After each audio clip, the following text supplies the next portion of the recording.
শিবের মাথায় মানুষ জল ঢালতে যায়, এটা তো ভালো কথা বলে। হ্যাঁ, এটা কি শিবের ফলাফল? মাথায় কেন জল ঢালি? তো অন্য তো দেবদেবীর মাথায় কোনো জল ঢালা হয় না। যখন আমাদের সমুদ্র মন্থন হয়, প্রথমে আমরা কি বিষ বেরোয়, যখন অমৃতের সঙ্গে বিষ বেরোয়, বিষটা খাবে কি? ভগবান খাবে না আগে অসুর খাবে? তখন তো যে খাবে সে তো মারা যাবে।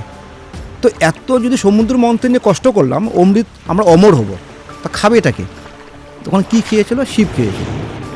শিব যখন খেয়েছিল তখন কি শিবের মাথা আমরা যেটা বলি কণ্ঠে নীলকণ্ঠ হয়ে গেছিলো।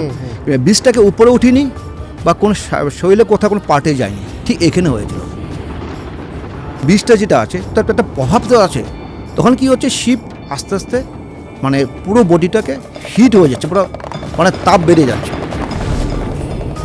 সারা পৃথিবীতে একদম প্রলয় শুরু হলো, শিব পুরো গরম হয়ে যাচ্ছে। তখন কি করলো, ছোট থেকে বড় থেকে যত দেবদেবী আছে তখনকে শিবেকে জল ঢালা শুরু করলো। সে বর্মার থেকে আরম্ভ করে বিষ্ণুর থেকে আরম্ভ করে লক্ষ্মীর যত ছিল, তখন শিবের মাথায় জল ঢালা শুরু হলো। তখন শিব আস্তে আস্তে ঠান্ডা হতে লাগলো। তার থেকে সৃষ্টি হলো শিবের মাথাকে আমাদের জল ঢালা। এটা হচ্ছে লজিক। যার জন্য শিব থেকে সৃষ্টি, শিব থেকে সব শেষ। আমার তন্ত্র মানেই হচ্ছে শিব।